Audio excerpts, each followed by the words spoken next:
तो इसमें क्वेश्चन था हम लोगों का, how are the lungs designed in human beings to maximize the area of exchange of gases. Lungs के अंदर किस तरीके से लंग्स या कैसे डिजाइंड है ताकि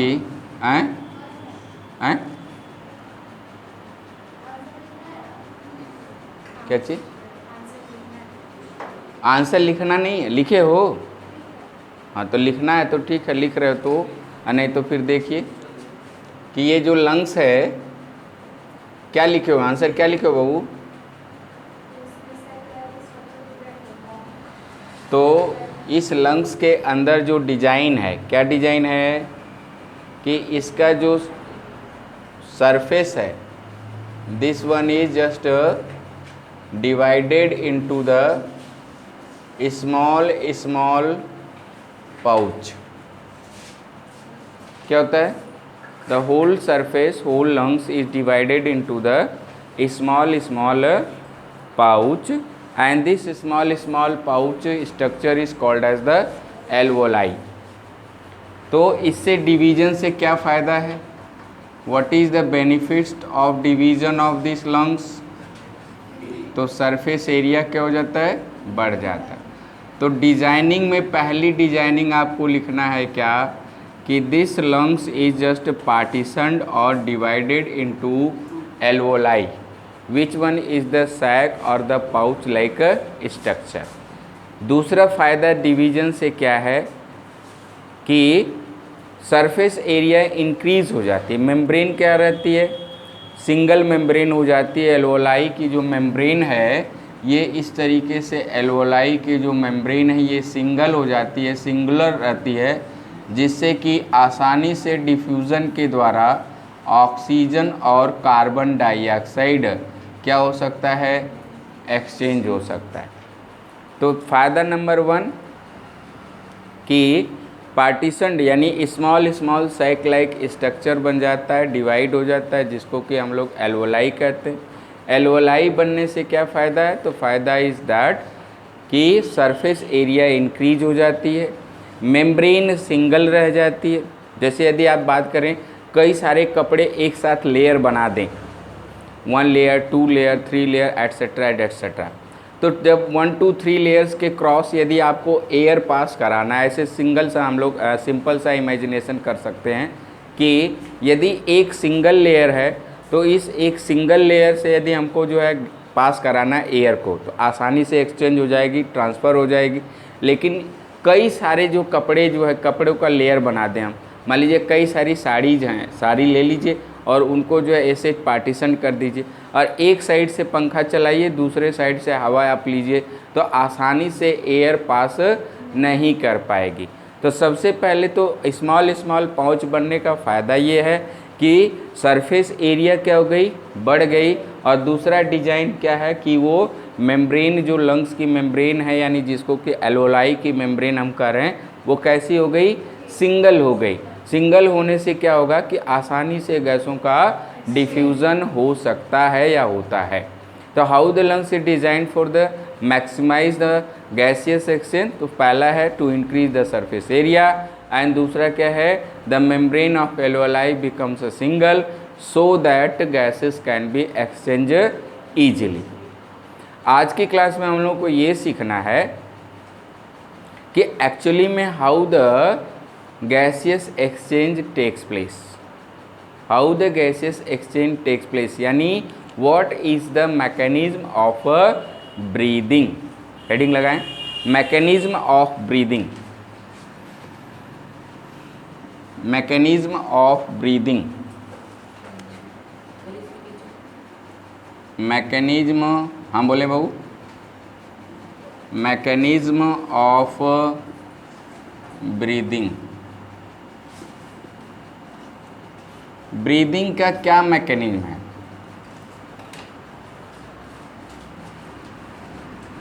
तो कल हम लोगों ने देखा था कि जो लंग्स है, this lungs is present into the chest cavity, lungs is present into the chest cavity and chest cavity is found by how the chest cavity is formed, how the chest cavity is formed,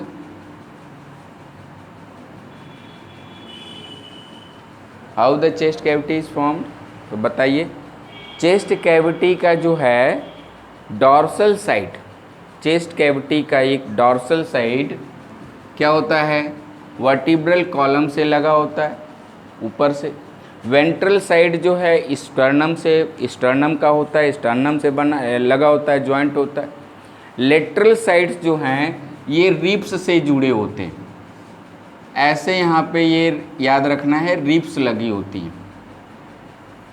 these are what, ribs, और ये ribs हो गई। How many ribs अभी बात करेंगे। और यहाँ से ये जो है वेंट्रल साइड में ये इस तरीके से कोन शेप या रॉड लाइक स्ट्रक्चर मिलता होता है, बना होता है, और इसका क्या नाम है, sternum. This is the sternum, this one is the sternum. These are what, these are the ribs. ये आपसे पूछा जाएगा। How many pairs of ribs are, 12 pairs of ribs are present there in human body. Human chest cavity के अंदर 12 pairs of ribs will be, 12 pairs of ribs. एक चीज़, दूसरी चीज़, यहाँ से जो है अपर साइड में, अपर साइड में क्या होता है, तो अपर साइड में ये बोन होती है, इस बोन का नाम क्या है, so clavicle. This is called as the clavicle और the collar bone. Clavicle, clavicle, clavicle और कॉलर बोन याद रखना है, क्लेविकल और collar bone. And these are the ribs. Ribs में जो है 12 पेयर्स रिब्स होती हैं, ठीक है। और डाउन साइड में there will be a diaphragm. Diaphragm ऐसे मैं बना सकता हूँ, ऐसे डोम शेप स्ट्रक्चर होता है। एनसीईआरटी की लाइन है कि diaphragm is the dome shape structure. Dome मतलब एंगुलर कोनाकार, ऐसे डोम शेप स्ट्रक्चर मस्कुलर होता है, dome shape, dome shape muscular structure, dome shape muscular structure जो डाउन साइड होता है। और इसी पे जो है लंग्स क्या होता है, सपोर्टेड होता है, इसी पे लंग्स जो है सपोर्टेड होता है। एक चीज़, तो यदि आपसे पूछा जाए कि लंग्स कहाँ प्रेजेंट है, पहले समझ लीजिए, try to understand the position and the location of the lungs here into the chest cavity. तो lungs is present into the chest cavity. Chest cavity कैसे बनती है, तो जैसे वही सवाल आएगा, brain is present into cranial cavity, cranial cavity. जो यदि पूछा जाए आई इज प्रेजेंट इनटू, तो occipital cavity, eye is present into that eye orbit, ये भी एक प्रकार की कैविटी है, ठीक है। तो यहाँ पे हमको समझना lungs is present in the chest cavity. How the chest cavity will form, तो अपर साइड में कॉलर बोन, डाउन साइड में डायाफ्राम, डाउन साइड में this one is the diaphragm, diaphragm, diaphragm, lateral से रिब्स। अब एक बात और समझना है, इन रिब्स के बीच में मसल्स होती हैं, इन रिब्स के बीच में मसल्स होती हैं, और इन मसल्स का नाम क्या है, intercostal muscles. What the name of these muscles are, intercostal muscles, याद रखेंगे, intercostal muscles. If I will ask that where is the position of the intercostal muscles, intercostal muscles कहाँ प्रेजेंट होती हैं, तो these are present between the ribs. What the ribs are? What the ribs are? तो ये जो है cage like structure, एक जो है केज लाइक, पिजड़े लाइक स्ट्रक्चर बनाती हैं, जिनकी ओरिजिन कहाँ पे शुरू होती है, कहाँ से शुरू होती है, वर्टिब्रल कॉलम से निकलती हैं, और कहाँ पे जाके अटैच होती है, स्टर्नम से जा कर के ये अटैच होती हैं। ये स्टर्नम से ऐसे यदि मैं बना करके दिखाऊं, तो ये वर्टिब्रल कॉलम से निकल करके और ये स्टर्नम पे ऐसे जा कर के अटैच होती हैं। ऐसी रिब्स जो स्टर्नम से जाके अटैच हो जाती हैं उनको कहते हैं ट्रू रिब्स। क्या बोलते हैं, ट्रू रिब्स। और ऐसी रिब्स जो कि अटैच नहीं होती हैं उनको हम लोग कहते हैं फॉल्स रिब्स। फॉल्स रिब्स जो अटैच नहीं होती हैं, क्या नाम है? जो अटैच नहीं होती हैं उनका नाम है फॉल्स रिब्स। कुछ ऐसी रिब्स हैं जो फ्लोटिंग रिब्स हैं, मतलब ऐसे नहीं वो आपस में अटैच होंगी और नहीं स्टर्नम से अटैच होंगी, वर्टिब्रल कॉलम से। जैसे लास्ट वाली रिब आप टच करके देख सकते हो, वो जो है स्टर्नम से अटैच नहीं है और सिंपली वो क्या है, किसी दूसरे रिब से भी नहीं अटैच है। तो 3 टाइप की चीज़ों को याद रखना है। डिटेल में हम लोग 11th क्लास के बायोलॉजी में इसको स्टडी करेंगे। पहला है क्या? True ribs. क्या है? ट्रू रिब्स 7 पेयर्स होती हैं। इसके बाद जो है फॉल्स रिब्स हैं, जो रिब्स से ही जा कर के अटैच हो जाती हैं, उनका संख्या कितनी है? 3 पेयर्स हैं। और इसके बाद जो है आपके 2 पेयर्स जो बचती हैं वो क्या? फ्लोटिंग रिब्स हैं, जो कि न ही किसी रिब से अटैच होती हैं और न ही किसी स्टर्नम से अटैच होती हैं। तो सबसे पहला सवाल आपसे पूछा जाएगा कि रिब्स की ओरिजिन कहाँ से है? तो ribs are originating from the vertebral column, vertebral से निकलती। कहाँ पे जा कर के अटैच होती हैं? तो स्टर्न। तो इस तरीके से बोन के द्वारा जो एक केज लाइक स्ट्रक्चर बनता है और उसी को हम लोग क्या कहते हैं? Chest cavity.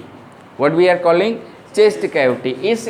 इस रिब्स के अंदर जो मसल्स होती हैं, इन मसल्स का नाम क्या है? Intercostal muscles. और इस तरीके से पूरा का पूरा एक केज लाइक स्ट्रक्चर बना, जिसको कि हम कहते हैं चेस्ट कैविटी। और इसी चेस्ट कैविटी के अंदर लंग्स एक वाइटल ऑर्गन है, याद रखिएगा।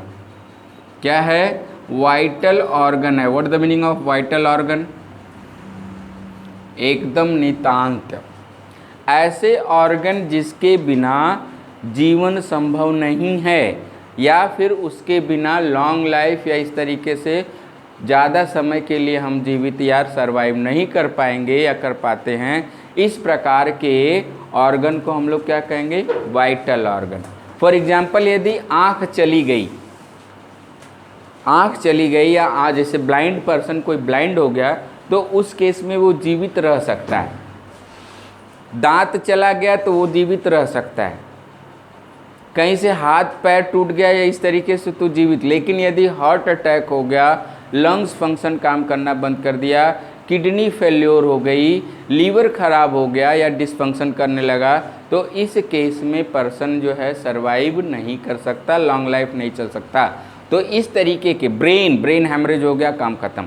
तो इस तरीके के ऑर्गन जो कि लाइफ के लिए नितांत आवश्यक हैं, उन्हीं को हम क्या कहेंगे? Vital organ. और जिसमें से एक ऑर्गन यहाँ पे हम देख रहे हैं, that is what?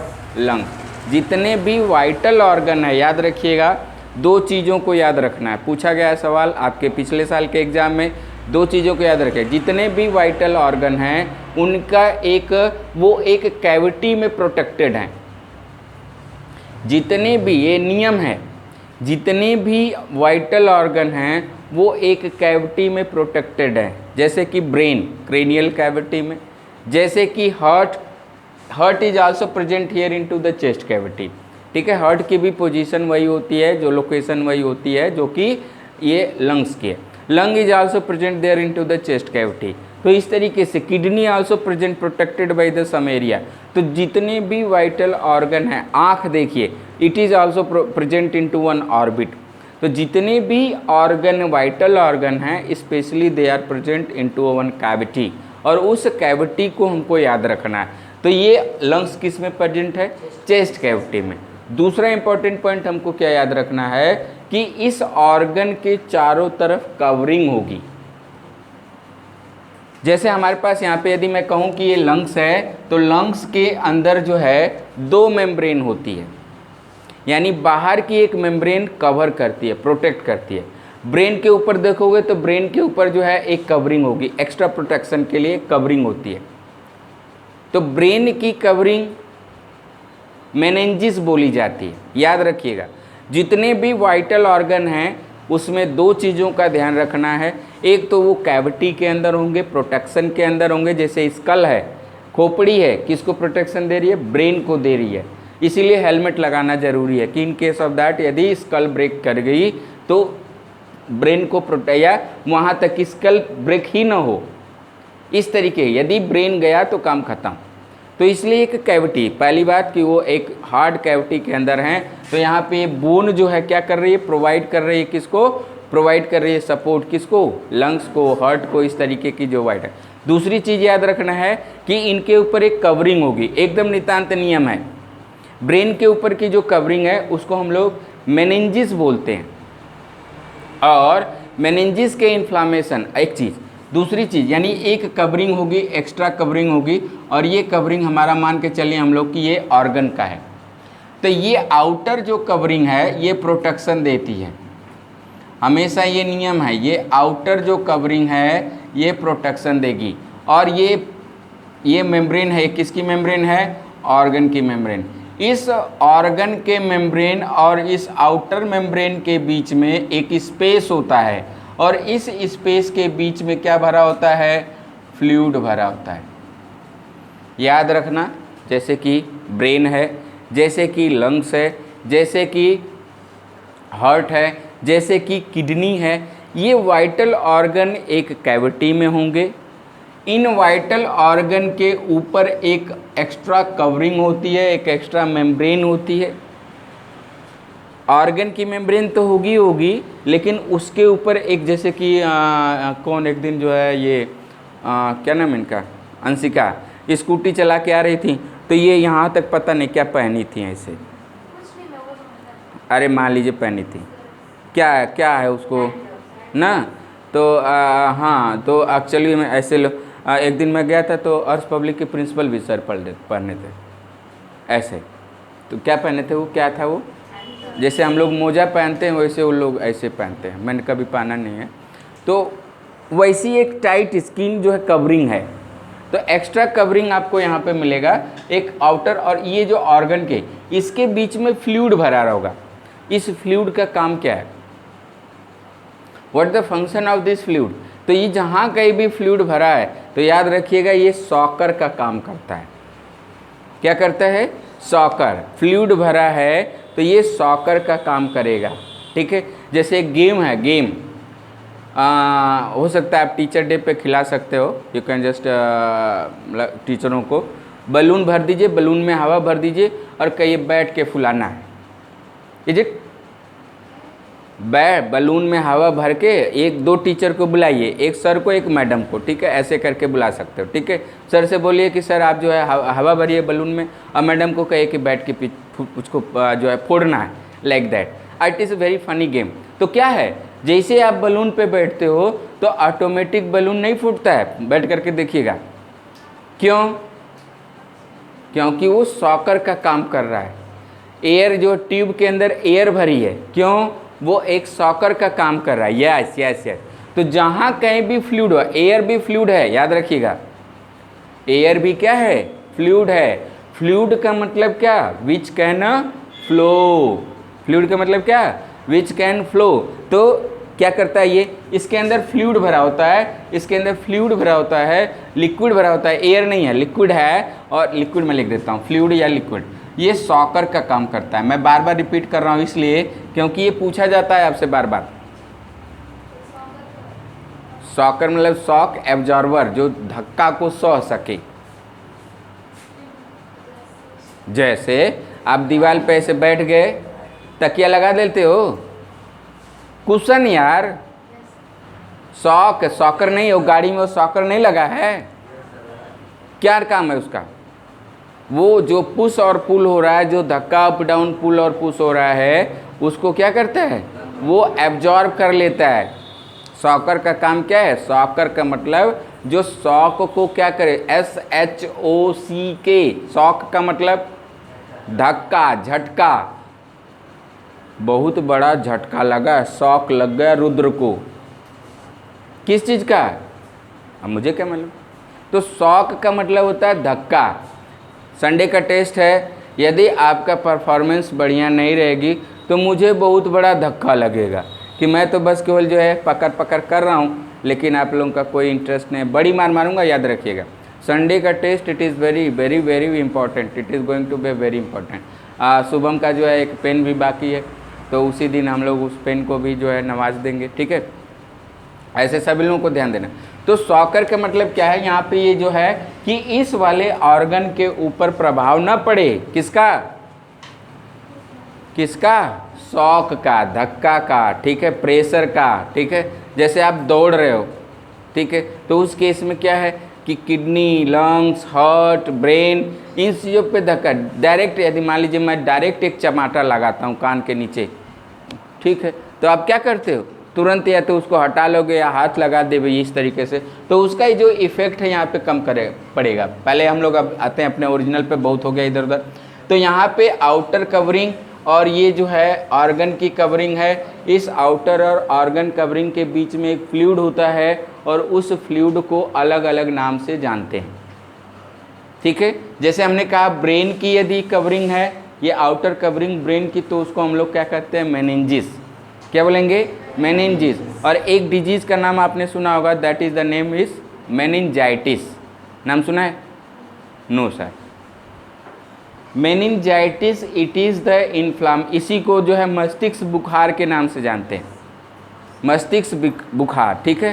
Yellow fever, तो मेनिंजाइटिस के अंदर क्या होता है, ये जो मेनिंजिस है यानी ये जो ब्रेन की कवरिंग है, ये क्या होता है, इन्फ्लामेंट हो जाती है, इन्फेक्टेड हो जाती है, और जिसकी वजह से डिफरेंट काइंड ऑफ सिम्टम्स नज़र आता है। बोलो बात समझ में आती है। तो यदि मैं कहूँ यहाँ पे कि ब्रेन की कवरिंग को मेनिंजिस बोलते हैं, तो लंग्स की कवरिंग को क्या बोलेंगे, क्या बोलेंगे, तो लंग्स, यानी ये लंग्स भी एक, इसके ऊपर एक कवर है, एक एक्स्ट्रा जो है, ऐसे लंग्स के ऊपर एक एक्स्ट्रा मेम्ब्रेन है, टाइट स्किन मेम्ब्रेन है जो एकदम टच की हुई है, चिपकी हुई है, और इसके बीच में फ्लूइड भरा हुआ है जो कि इसको स्लीपरी बनाता है। Very important point to be remember here, इसके अंदर फ्लूइड भरा हुआ है, तो इसको क्या करता है, लंग्स को क्या करता है, स्लीपरी बनाता है, क्योंकि लंग्स को क्या करना है, फूलना है, पचकना है, फूलना है, पचकना है, ठीक है। तो ये जो मेम्ब्रेन एक दूसरे के ऊपर जो है आसानी से क्या कर सकती हैं, स्लाइड कर सकती हैं, जो है एक दूसरे के ऊपर जो है स्लिप कर सकती हैं। तो इस तरीके से मैं कह सकता हूँ इसके आउटर मेम्ब्रेन को हम लोग प्लूरल मेम्ब्रेन बोलते हैं, क्या बोलते हैं, प्लूरल मेम्ब्रेन बोलते हैं, प्लूरल मेम्ब्रेन बोलते हैं एक चीज़।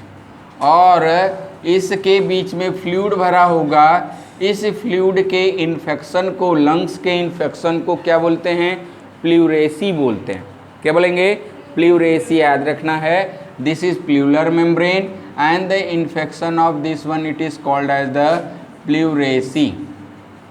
यदि आपसे पूछा जाए pleurisy is the disease of lungs, क्या होता है इसमें, तो जो फ्लूइड है प्लूरल मेम्ब्रेन और लंग्स मेम्ब्रेन के बीच में जो फ्लूइड भरा हुआ है, उसके अंदर बैक्टीरिया का, वायरस का, इस तरीके से टीबी का जो है, स्पेशली इस मेम्ब्रेन को इफेक्ट करने वाला जो बैक्टीरिया है उसका नाम क्या है, mycobacterium tuberculi, which causes the TB.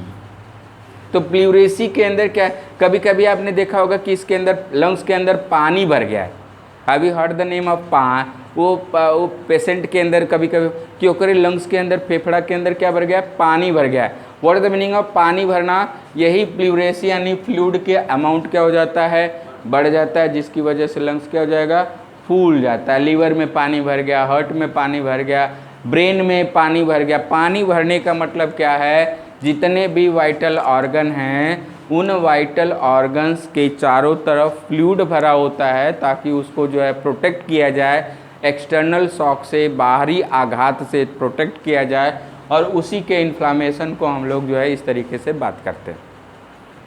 Testis है, टेस्टिकुलर, उसमें जो है पानी, हाइड्रोसिल, इसको जो है कि हाइड्रोसिल, उसमें पानी भर जाता है। तो इसका मतलब क्या है कि जितने भी वाइटल ऑर्गन्स हैं उन वाइटल ऑर्गन्स के चारों तरफ क्या होता है, एक एक्स्ट्रा कवरिंग होती है, उस कवरिंग के बीच में जो है क्या होता है, फ्लूइड भरा होता है। अब आते हैं हम लोग अपने ओरिजिनल पॉइंट पे। आपसे पूछा जाएगा कि लंग्स की आउटर कवरिंग का नाम क्या है, प्लूरल मेम्ब्रेन। लंग्स की कवरिंग यानी इन्फेक्शन को क्या कहेंगे, प्लूरेसी। लंग्स के अंदर फ्लूइड भर गया तो उसको क्या कहेंगे, प्लूरेसी। अब आते हैं यहाँ पे बात करें, यहाँ पे इंटरकॉस्टल मसल्स हैं। Now we are going to be discuss about the mechanism of the breathing. कैसे जो है एयर अंदर और बाहर जाती है, इसको समझना है। तो देखो ध्यान से, हमने कहा कि इस रिब्स के बीच में इंटरकॉस्टल मसल्स हैं। What the function of muscles are? Muscle की क्या फंक्शन है?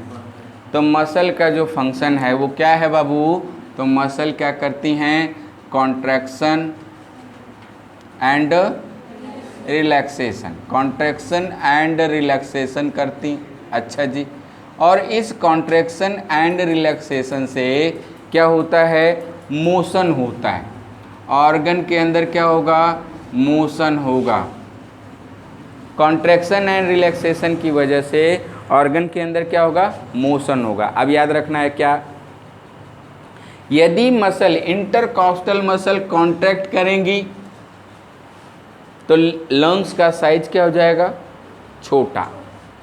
और यदि इंटरकॉस्टल मसल रिलैक्स कर गई, रिलैक्स का मतलब फ्लैसिड, तो उनकी साइज क्या हो जाएगी? लंग्स की साइज क्या हो जाएगी? बड़ी। फिर से याद रखना, इंटरकॉस्टल मसल्स जो हैं कॉन्ट्रैक्शन एंड रिलैक्सेशन करती हैं, जो कि रिब्स के बीच में प्रेजेंट होते हैं। तो कॉन्ट्रैक्शन और रिलैक्सेशन से जैसे ही ये जो है मसल कॉन्ट्रैक्ट करेंगी तो ये जो है चेस्ट कैविटी छोटी हो जाएगी, और छोटी होने से लंग्स का साइज क्या हो जाएगा? छोटा हो जाएगा। जब लंग्स का साइज छोटा हो गया, इसका मतलब वॉल्यूम उसका क्या हो गया? कम हो गया। वॉल्यूम कम हो गया तो प्रेशर क्या हो गया? बढ़ गया। और जब प्रेशर लंग्स के अंदर लंग्स के अंदर प्रेशर बढ़ा तो एयर क्या होगी? बाहर एक्सपेल कर जाएगी। ध्यान से समझेंगे। इंटरकॉस्टल मसल्स कॉन्ट्रैक्ट की, कॉन्ट्रैक्शन की वजह से चेस्ट कैविटी का साइज छोटा हुआ। चेस्ट कैविटी के साइज छोटा होने से लंग्स का वॉल्यूम घटा। लंग्स का वॉल्यूम घटा तो उसका प्रेशर बढ़ गया, और प्रेशर अंदर बढ़ने की वजह से एयर क्या हो गई? बाहर निकल गई। जब इंटरकॉस्टल मसल रिलैक्स कर रही हैं तो उस केस में क्या होगा? चेस्ट कैविटी का जो है साइज क्या हो जाएगा? बढ़ जाएगा। बढ़ने की वजह से लंग्स का वॉल्यूम बढ़ जाएगा।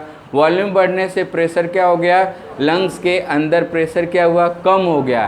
किसके कंपेयर में? जो बाहर आउटसाइड एक्सटर्नल एयर का प्रेशर है उसके कंपेयर में। तो बाहर का प्रेशर ज़्यादा और अंदर का प्रेशर कम। इसकी वजह से air will just enter from high pressure to low pressure inside the lungs. So what the function of the intercostal muscle is?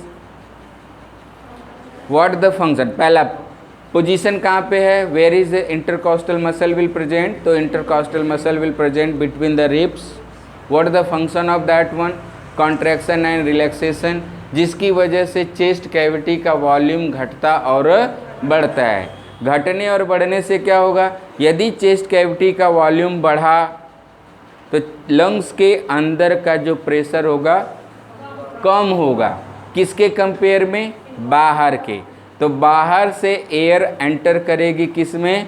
Lungs में।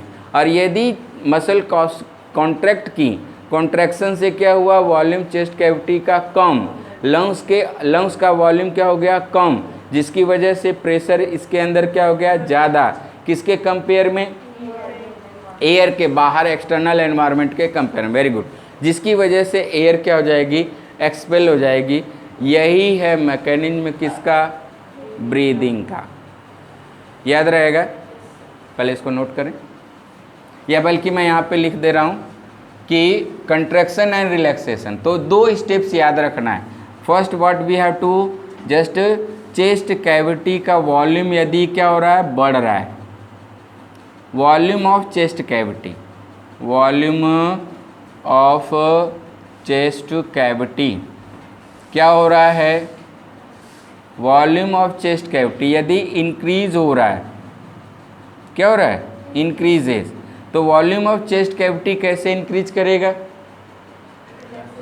कैसे? बाय द रिलैक्सेशन ऑफ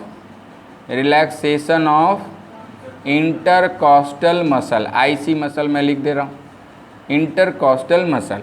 तो वॉल्यूम यदि इंक्रीज कर रहा है तो इसकी वजह से pressure inside the lungs, pressure inside the lungs क्या हो जाएगा? डिक्रीज करेगा। वॉल्यूम बढ़ा तो प्रेशर घटा, और प्रेशर घटा तो प्रेशर घटा तो air will enter from outside into lungs, air from outside, air from outside enter into inside of lungs, याद रहेगा। दूसरा यदि मैं कहूँ कि वॉल्यूम क्या हो गया, चेस्ट कैविटी का क्या हो गया, डिक्रीज हो गया, वॉल्यूम डिक्रीजेस, कैसे डिक्रीजेस, वॉल्यूम घट रहा है, कैसे, by the contraction of intercostal muscle, okay. Then what will happen, volume घट रहा है, pressure inside the lungs will increase, और इंक्रीज होने से air will expel from the lungs, आया ना। This is the mechanism of breathing, note करिए, काम करता हूँ।